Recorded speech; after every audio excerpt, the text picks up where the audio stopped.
अस्सलाम वालेकुम। आज मैं बना रही हूँ नाश्ते की एक बहुत स्पेशल डिश और वो है गाजर का मुरब्बा, जिसको आप कैरेट जैम भी कह सकते हैं। इसके लिए मैंने ली है ऑलमोस्ट 500 ग्राम बारीक कटी हुई गाजर। इसके लिए मैंने ब्राउन शुगर ली है 100 ग्राम। सबसे पहले हम ये करेंगे, कुकिंग पैन लेंगे, इसके अंदर मैंने पानी डाला है ऑलमोस्ट 2 कप और साथ ही मैं इसके अंदर गाजर डाल दूंगी बॉयल होने के लिए। गाजर यहाँ पकना शुरू हो चुकी है, आंच मैंने धीमी कर दी है। इसको दरमियानी आंच पर पकाएंगे, लेकिन इसको बहुत ज़्यादा गलाना नहीं है। गाजरें टेंडर हो चुकी हैं, अब इन गाजरों को मैं छान लूँगी, इसका ये पानी हम फेंक देंगे।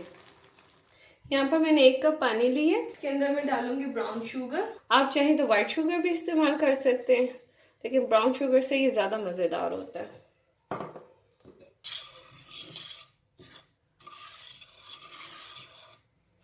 अब मैं इसके अंदर गाजर डालूंगी जो हमने बॉयल की थी, और अब हम इसके अंदर इन गाजरों को पकाएंगे। जैसे शुगर सिरप पकना शुरू हो जाएगा, अब हम इसको दरमियानी आंच पर कुक करेंगे। गाजर का मुरब्बा तैयार है, अब हम इसको डिश आउट करेंगे।